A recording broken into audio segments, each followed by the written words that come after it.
Hello, hi, and welcome back to my channel. In today's video, we are going to learn about Koin, the lightweight dependency injection. It's also an alternate to Dagger Hilt, for which I've already made a video earlier. Feel free to check that out. And in today's video, we are going to first of all understand what is Koin, what are the differences and similarities between Koin and Dagger Hilt, and then we will see how we can implement Koin in our Android project. So let's get straight into it. So let's first understand what is Koin, what are the similarities, and what are the differences between Koin and Hilt. So what is Koin? As I said earlier, it is a lightweight Kotlin first dependency injection which doesn't rely on the code generation like Dagger and Hilt. Okay, and it is also written fully in Kotlin, making it suitable for Kotlin first projects. It is a runtime based dependency injection, therefore it is not having the compile time validation, which might lead to some runtime exceptions if dependencies are missing. Also, it uses a service locator pattern and doesn't use the traditional DI pattern. Okay. Having said that, let's move on to the similarities. So both Koin and Hilt provide a way to manage and inject dependencies in your application. Both of them are compatible with Kotlin and can be used in Kotlin-based projects, although Koin is made in Kotlin, whereas Dagger is made in Java. So whenever we use the annotations in Dagger, it gets compiled to Java first and then the injection happens. Whereas Koin is created in Kotlin, therefore everything is in Kotlin. So there is no code generation that is happening. Okay, and that therefore it makes it suitable to be used for KMM projects where we can't use Hilt because Hilt is not supported in KMM projects yet. Okay. Now, for the third point, both frameworks support the common dependency injection patterns such as the constructor injection, property injection, and method injection. Okay. Now let's move on to the differences. Let's see what are the differences between Hilt and Koin. Hilt uses compile time, annotation processing, and code generation for dependency injection, whereas Koin relies on the runtime resolution without code generation. It does so by using Kotlin DSL, and it doesn't impact the build time but potentially affects the runtime performance. Okay, but the effect is not that significant. Okay. Now for the second point, Hilt is more complex and requires more setup, whereas Koin is easier to use, especially for beginners, with the centralized code approach and Kotlin's features for dependency injection. So we will see that once we dive into the actual implementation of it. Next, Hilt provides compile time validation, as I said earlier, detecting errors during build. Koin, on the other hand, lacks compile time validation, leading to runtime exceptions if dependencies are not correctly set up. So if we are not setting up the dependencies correctly, we will face the issues at runtime rather than at compile time, which was the case in Hilt. But since it is very easy to set up, we can make sure that we are not missing such dependencies. Okay. Now next, for Hilt, can impact build time due to the code generation, whereas Koin runtime dependency resolution may slightly impact runtime performance. So as I said earlier, that the performance is impacted but not that much. Hilt is recommended and maintained by Google, whereas Koin is not recommended by Google but offers simplicity and ease of use. Although it is not recommended by Google, but in the current scenario, we can't use Hilt in Kotlin multi-platform projects. Hilt is highly customizable but complex. Koin is simplified and lightweight, suitable for projects prioritizing simplicity. Okay. Now, having said all these points and all these theory, let's move on to the actual implementation of Koin. I will show you a very basic, simple example of how we can implement Koin in a Jetpack Compose application, which will give you a basic knowledge of what is Koin and how we can use it in our day-to-day projects. So let's get straight into it. So I've created a new project in Android Studio, a new Jetpack Compose project. I haven't made any changes to it so far. So before we start adding the Koin, we will just first clean the project. I'm going to remove the greeting composable. The next thing that we will do is to actually add the dependencies.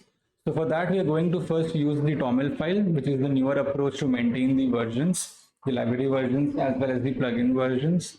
So I'm going to add the dependency as well as the version in the libs.versions.toml file, and then we are going to use that dependency in the build.gradle file at the app level.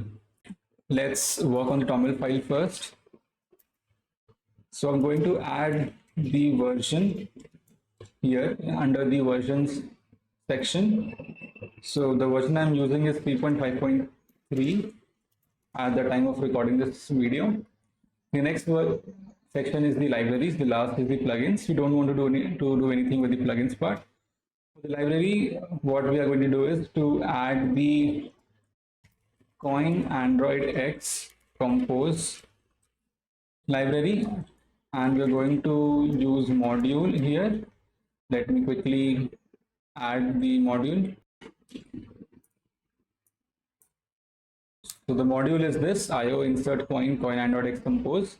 And for the next part, we will write version.ref. Basically, we are referencing the version which is Koin, and this is being referred from here. So we can see the latest version is different. I think it is 3.5.6 now. So let's change it to that. Let's change it to 3.5.6 and let's sync the project. So the build is successful. We have successfully added the Koin Android X Compose to the toml file. Now we have to just use this file in the build.gradle at the app level. So we will write build.gradle app, and at the bottom we are going to simply add it. We will write implementation, and we will refer the library that we have added in the libs file. We will say libx Koin Android X Compose, and we will again sync the gradle. The build is successful. Now let's actually start writing the code for implementing Koin. For doing that, I will create a couple of files first. So under the app Kotlin plus Java, under UI, or maybe outside UI. So we are not structuring the project as such right now. We're just understanding how Koin works. So you can structure it later if you want. So I'm just going to add a couple of files here itself. I'm going to call it as employee, which will be a data class, and it will have some properties, mainly name, phone, let's say phone number, and address. Okay. Now after that, let's add a repository interface on Java class, but Kotlin class. I will call it as employee repository. Will be an interface. Now inside the employee repository, we are going to add two methods. The first one is save employee, which will take the an employee as a parameter, and the second one is find employee by phone number, which will take the phone number as a parameter and returns either a null value or an employee object. We will also create a employee repository implementation class here in the same file itself for now. So we'll call it as employee repository implementation, which will basically extend the employee repository. We need to implement both the methods. Now inside the repository implementation class, what we will do is we will create a basic local variable which will act as the database for us, which will be basically an array list of employee. Okay. Now, whenever we will call the save employee method, we will simply say employees dot add employee, and for the find for employee by phone number, we will simply return employees first for null id dot phone number equals to phone number. So if we find anything, it will basically return back the entire employee object, otherwise it will return null. Okay, so we've added the repository, we've added the implementation class also. Next we will add a view model. Okay, let's call it as employee view model. Okay. Now this would be a view model, and it will have two methods. First one is to save employee, and before that we need to also take in a parameter which would be repository, and for the saving the employee we will take also a parameter which will be an employee object. So for saving we will simply say repository save employee. You can see, since I'm using the local variable, I'm not adding the ViewModel scope and all those things. It is not required. So if you're working with a bit more complex project, you can add all those projects as you want. I'm just giving you a brief example as to how Koin works and how we can simply use it. So for now, we have not added Koin anywhere. We are simply writing the repository methods, ViewModel, and all those files. Okay. So the second method is to find employee. So which will basically take a phone number, right, and return back. We can just simply say a repository find employee phone number. Okay. Now we have the ViewModel also with us. We have the repository also with us. Now if we go to the main activity, let's add a composable called employee data, or not employee data, let's say employee info. Okay. Now let's say in the general case where we are not using the dependency injection of some sort, what we would need to do is we need to create a ViewModel object, right, which would be employee ViewModel. But now this ViewModel takes in the repository, right? So we can see there is a dependency over here. So instead of creating this manually, these dependencies manually, like creating a different repository instance by creating the using repository implementation class and then passing the implementation class here, doing all these things manually, it would be tedious and I would say prone to errors when the project expands. Okay, so I'm not saying that you have to use a dependency injection. There are also projects where people don't use some sort of libraries or dependency injection itself. So it's totally up to you. But if you are someone who wants to follow some sort of a standard procedure, you can either use Hilt or you can use Koin. So instead of doing all these manual work, what we will do now is we will basically use Koin and it will automatically provide us the repository dependency at runtime. Okay, let's see how we will do this. So for doing that, first of all, we will need to add a couple of things in our project. Okay, so for doing that, let's add a file first, which we will call app module,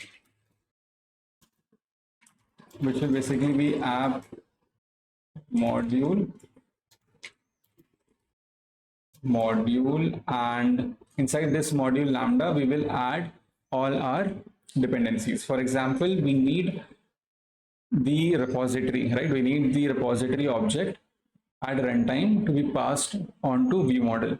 Okay, now there are 2 or 3 different types of dependencies that can be. One can be a single instance, one can be a factory instance, and there is a separate type called ViewModel for ViewModels, right? So to handle ViewModels, we have a separate type called ViewModel. Now, in cases like databases, let's say repository and things where you want to only have one instance throughout the entire project, it's better to use the singleton or the single instance dependency. And in cases where you don't require that, where you want different instances, we can use something called factory. Okay, so in our case, what we will do is we will use single, and we will write here employee repository implementation, and which is of the type employee repository. Okay, now what does this mean is that whenever a class requires the employee repository, we will provide an instance of employee repository implementation, which will be a singleton, which will basically means that it has only single instance throughout the entire application lifecycle. Okay. Now, as I said earlier, that there is a different definition altogether for ViewModels in Koin to handle the ViewModel instances. We are going to use it to provide the ViewModel instance at runtime. So we will write ViewModel, okay, and we will just import the first one. And inside this, we will simply write employee ViewModel, and we will now need to pass the repository as a dependency. So for cases like these where we require something which is going to be passed on to us at runtime by the app module itself, what we will do is simply say get. Just this. Now what this will do is that at runtime, when the code reaches up till this point and it sees that the employee ViewModel requires something, and whatever the type that is required, it will look inside the module and see if that type is available or not. So in our case, we require employee repository, and that employee repository is available here. So it will create a single instance of employee repository and pass on to the employee ViewModel at runtime. Okay.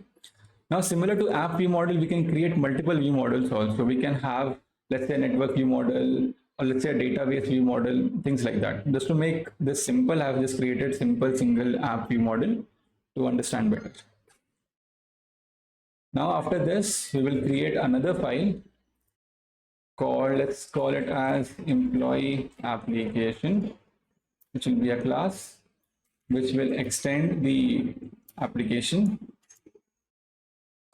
And here we are going to override the onCreate method, and inside this, we're going to add a lambda called start Koin, which is this.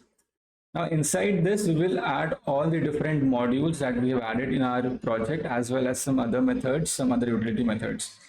Let's first of all add the modules. As I said, we can add multiple modules. So for in our case, we have just one module, which is called app modules. We're going to add that.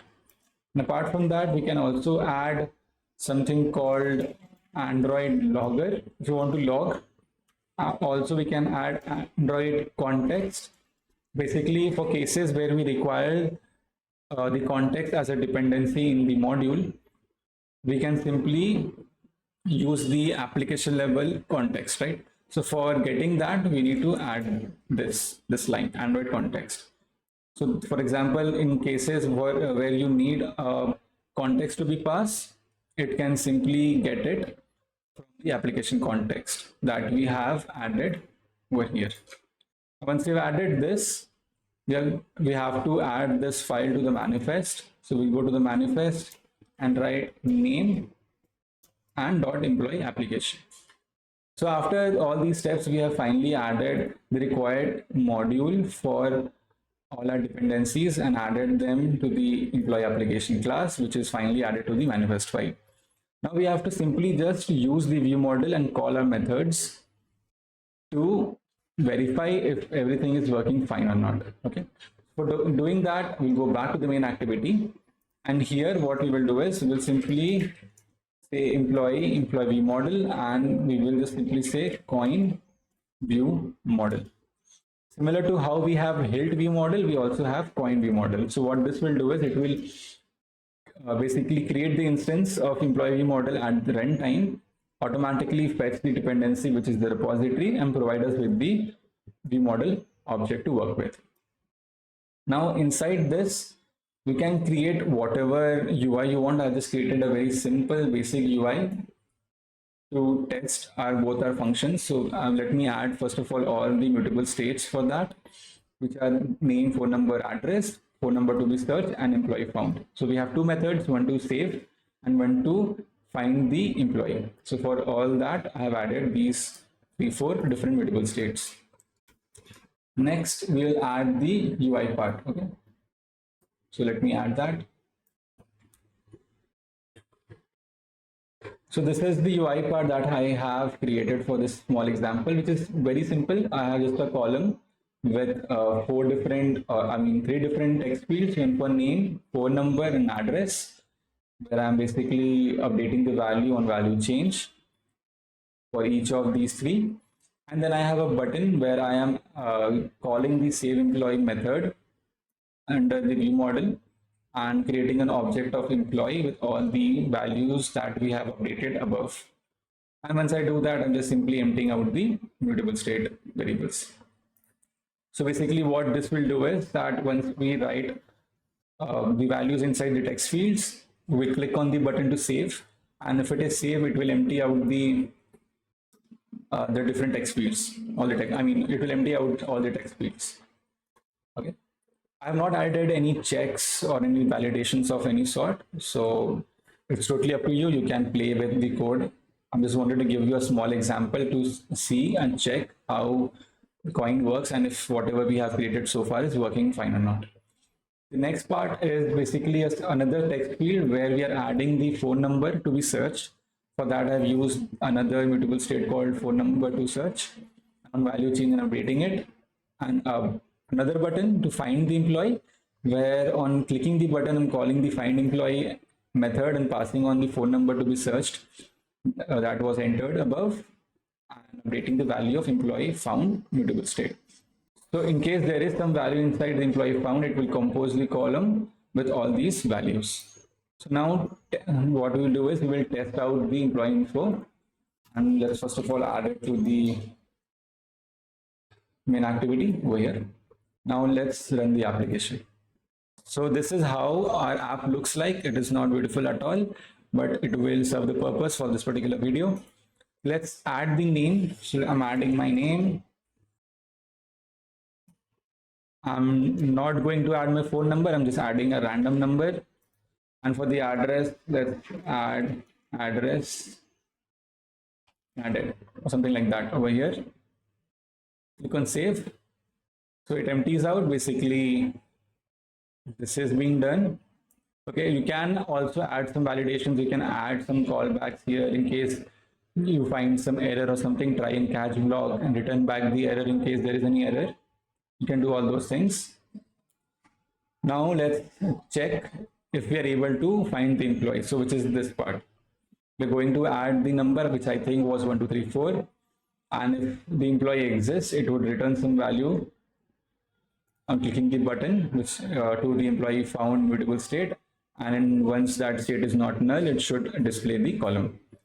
So let's add 1234 and click on find employee, and you can see we are getting back the value.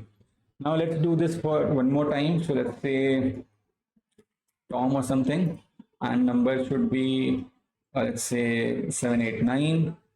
Address should be here or something. You can add anything you want. Click on save.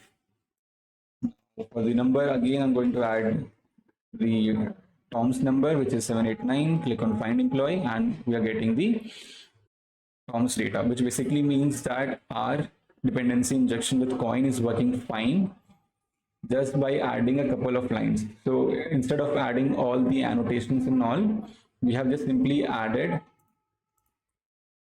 a DSL sort of structure over here, where we are basically passing on we are basically creating the instance of ViewModel, and this ViewModel requires repository. Therefore, we are creating a single instance of repository.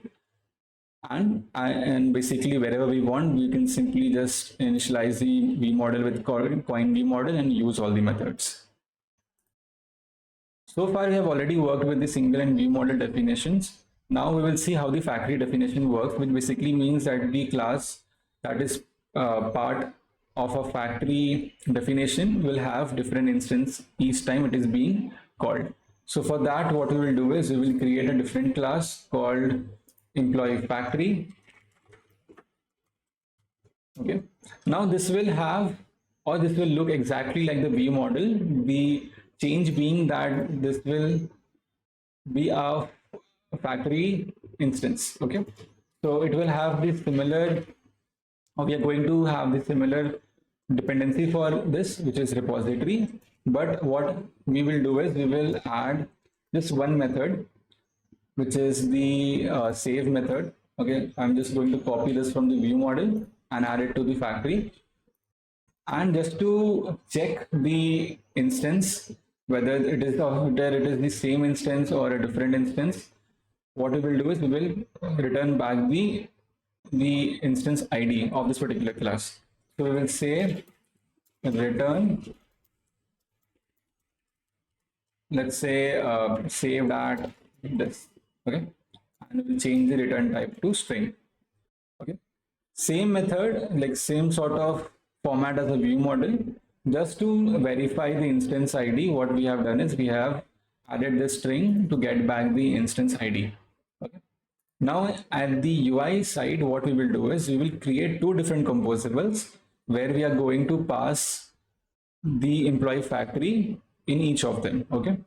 Now each of them should have a different instance of the employee factory, which we will see by the message that we will receive. Okay.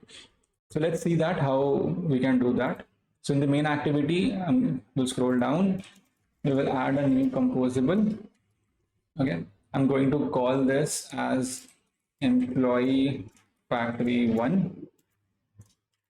Okay. And inside this, what we will do is we will simply going to use the same sort of UI as we have done for the employee info part. So for that, I'm going to copy these 3 mutable states, and inside a column, what we are going to do is we are going to add the same text fields.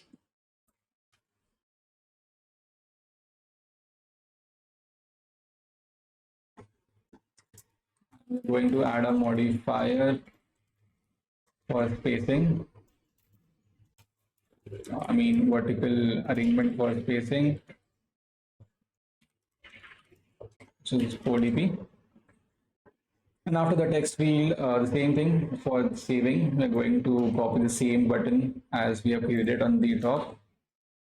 But now we don't have a ViewModel here, so we require factory, as I said earlier. So we will say factory, employee factory equals to.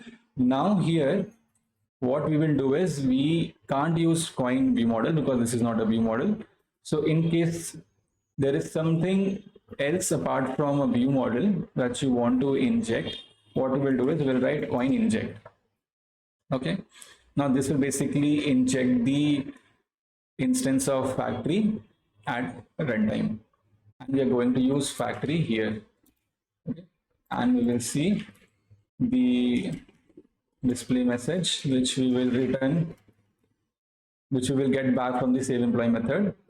And what we can do is, instead of writing it like this, we are going to make it also a mutable state.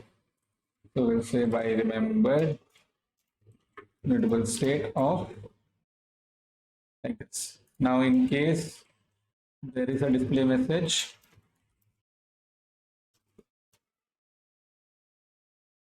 or don't need this actually, so what we'll write, simply text display message. Okay, we've added this. Now let me minimize this. Now we are going to create another composable, exactly same composable, and we will name it as employee factory 2. Now you can see that in both of these composables we are injecting, right? We are injecting employee factory. Now, since it is of a factory definition, we should be returning, or we should be getting back a different instance of both, from both of these methods, which we will verify by the display message that we will receive. Okay. So employee factory 1 is here, employee factory 2 is here. Now we have to make a small modification. We won't be needing this fill max size. And at the very top, what we will do is we will add all these things inside a column. So employee info, employee factory 1, employee factory 2. And what we will do is we will also add a scrolling mechanism for the screen. So we will write modifier vertical scroll, remember scroll state. Okay. So once you've added this, there is one more thing that we need to add, which is we need to update the app module. Now we have to add the factory definition. So we will write factory, which is of type employee factory, and here we will write employee factory, which takes in repository, which we will get at runtime from here. Therefore, we can just simply write get. Okay, same as this. We are writing in the same method, same manner. Now, what should happen here is that we will see the employee info screen that we created earlier, then the employee factory part, employee factory 1, employee factory 2. and we will try to save an employee in both of these like composables. Just to differentiate between all these composables, let me add a small text at the very top of each of these columns. So let me call this as employee info, and we can just simply add a text like this. Okay, we copy this, and for the factory one, I'm going to add something similar. Instead of employee info, it would be employee factory one, and for this, it's going to be employee factory two. Okay, now run the application and see how it looks. Okay. So it looks something like this. So this is the employee info composable. This is the employee factory one. This is the employee factory two. Okay. So what we will do now is, we have already worked with the employee info composable before. Now we will work with the employee factory one and employee factory two. We will add an employee in each of these composable, and upon clicking save, this should return back a message displaying the instance of this particular employee factory in both of these composables. So let's do that. Let me add my name again. Phone number as 123. Address as, let's say, ADRESS. Let me make it correct. ADRESS. Now if I click on save, it says saved at the entire thing, and this is the ID of some sort, like C4C503A. Now if we add a different employee in the employee factory 2, let's call it as Jerry, and number as, let's say, 345, and address as, let's say, new address. Now if I save this, we can see that the ID is different. Here the ID is C4C503A, here it is BE4E5AE, which basically means that in both the cases, in the employee factory 1 and 2, we are getting different instances of the same class because the IDs are different. Now there is one more thing I hope you remember, that there is only just one single instance of the repository, which means that in our repository, there should be only one single instance of this employees variable, which basically means, again, is that whether we have added the data via this composable or via this composable, there should be only one variable which is handling all these employee data, and there should be only just one list with all the employee data that we have added so far. Now to verify this, that whether there is a single instance of the repository or not, what we will do is, in the find employee section, we will check if both of the employees that we created from the employee factory 1 and 2 is being fetched or not. So for the first one, which was my name with the number 123, if I click on find employee, it is giving back the data. Now in case of the 345, it should return back Jerry's data. So it is giving us back both the data. It basically means that since we have added the repository as a single instance, it is only maintaining a single instance of this entire section, where we have only just one instance of the employees list. So the classes might have different instances, but if there is only one instance of the repository, it will have only one instance of the list also. Okay.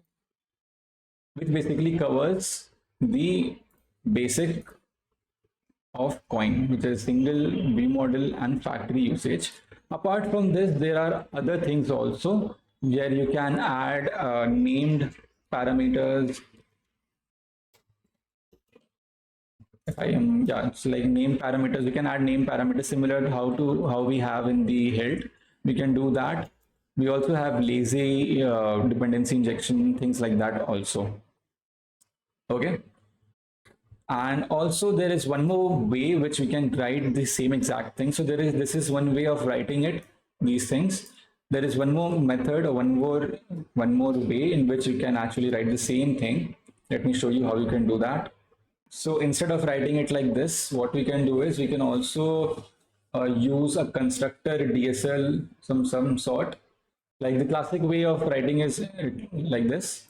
The different way of writing is like single off, and inside the single off, what you will do is you will say employee repository implementation, and what you can do is you can bind it by passing the type, which is employee repository. Okay. For the view model also, we have view model of, which is basically same thing. You write just simply write view model. And for factory also, we have similar factory of, where you just need to write employee factory. Now the plus point of writing it in this manner is that we don't need to write the get methods at all the places. It will automatically work. Okay. So now this will also work in the same way. There is no difference. It's just a method of writing it. So the classic method is like this, and this is more of like a constructor based method. So you can follow either of these methods. It's totally up to you. So if I run the application again, it should work exactly in the same way. There shouldn't be any difference. So if I write Sohail 1, 2, 3 new address save, and if I write 1, 2, 3 here, it should give me back the data. So it works exactly the same. Okay.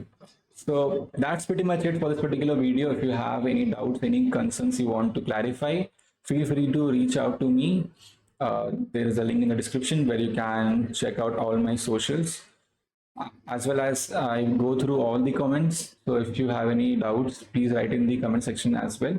And if you have made it so far, and if you find this useful, please like the video and subscribe to my channel, and share the video with your friends also. And I will see you in the next one. Bye.